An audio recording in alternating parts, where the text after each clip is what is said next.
They have the power to absolutely crush it. Yes, to crash the silver market. I'll explain what I mean in this video as we explore.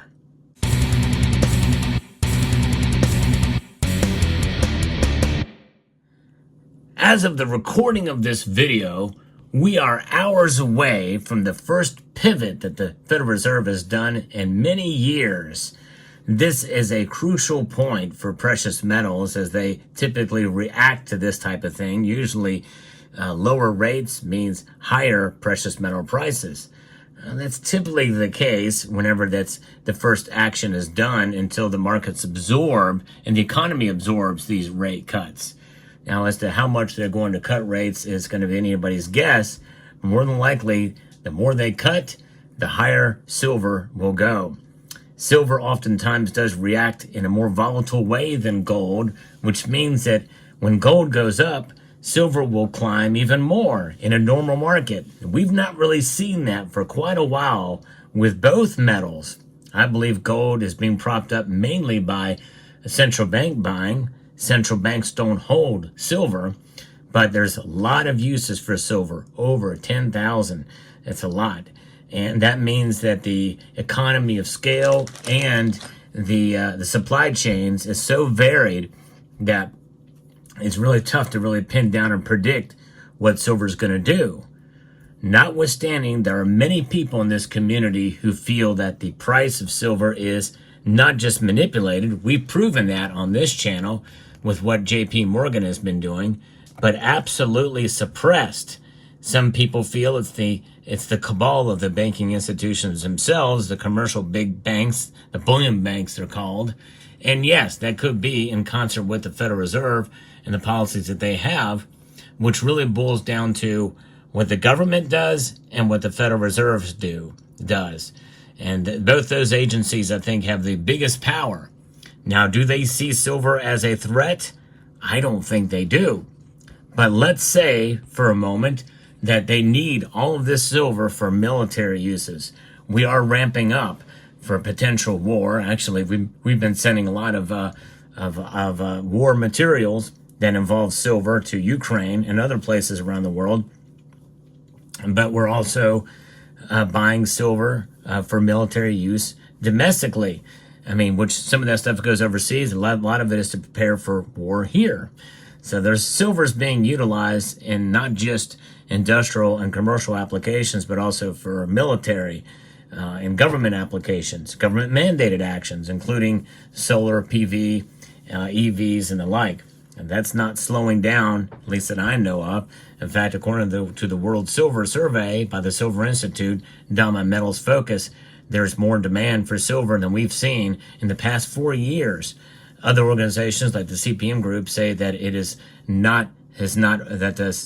the deficit has not overstricken the supply, but they're coming close together. So in other words, it's getting close, and we probably will see a deficit soon if we're not there already. Notwithstanding, there is motivation to get the price of silver down to discourage silver stackers out there because they see silver as a threat. So what could they do in a realistic world to literally crash the price of silver? Well, they could not do what they're going to be doing in the next couple hours as the posting of this video, and that is not cut rates. I feel they will cut rates, and that will weaken the dollar, and that will keep silver where it is, or maybe even climb a little bit. But the weakening dollar is something that they don't really like, but they'll take that in order to get the economy more invigorated and charged up. And that means that in the end, that is going to cause silver's prices to go up because of a weakened dollar and in terms of the lower rates and signaling that, hey, they're trying to fight a coming recession of some sort. But either way, I think silver wins to a degree, but it could come crashing down if they decided we're not going to cut rates at all. That would be a huge surprise if they were to come out on the day of the recording of this video and say, we've changed our mind, we're going to leave rates right where they're at. Nobody has put their bets on that, by the way. nobody that I know of feels they're going to leave rates right where they're at. By the way, I'm of the feeling and of the mind that they should cut rates, or they should leave rates right they're at. In fact, I think in a sense that they should raise rates. I think if they raise rates, yes, if you go to buy an automobile like this one here, you're going to pay a higher interest rate. But for those who are saving, that money is being put away. That money is being put away into a bank that can be used for loans. That's real dollars, not dollars that are printed out of thin air. I think there's something to be said for that. And it would also constrict the money supply to make these dollars, even though you're paying more in interest, it's money that's being paid through the private economy rather than through what the government does. At least for a while, that needs to be the case. And I understand people have mortgages, but if you keep rates high, or where they're at, more than likely those rates or those prices will come down in the real estate market. We don't want to crash the real estate market because many of those prices, I think, are way overinflated right now. And so, you get a supercar like this, well, yeah, or any car, you're going to pay a little bit of a higher interest rate, but you can always pay towards that, pay against the principal. And I brought this supercar out right now out of respect for Tony Erickson. He wanted to know what my favorite little car is to show. And this one just happens to be silver color. It is a Lamborghini. I love the look of this car. So there that is. I'll put that right over here. And stay tuned, because later in the video, I'm going to show you my latest silver acquisition. And boy, I tell you what, this latest silver acquisition was something that I was not expecting to find. If they left rates the same, what would silver do? I think it would be such a shock to the system that people would just immediately go back into the assets that are paying the interest rates where they're at right now. And I think we could see silver potentially fall right back down to $25 an ounce, maybe even a little bit less, if they kept rates the same. At least in the immediate shock, that would be a crushing of silver prices. Now, I didn't say crash yet, but what could crash silver prices? Yes, that leads me to what I just talked about, what I think they should do to actually raise interest rates, to really bring in and rein in inflation. Now, that would have probably a pretty dramatic impact on the economy, obviously, and they're not going to do that. But let's say they were to raise interest rates a quarter point. And I feel like, in a sense, they should do that. And if they were to do that, I think if it's a quarter point or a half point up, all bets are off the table. And if they really felt threatened by high silver prices, that would bring them down dramatically. And if they do need the silver for military applications, well, they can get it on, especially on the cheap. If they don't already have contracts with the mining companies to be able to do that, unrefined silver like what China's doing, the U.S. government could probably do the same thing. But if they really need a lot of silver for one reason or another, well, they could crash the silver's price by raising interest rates a half point, and they could buy as much as they could on the secondary market.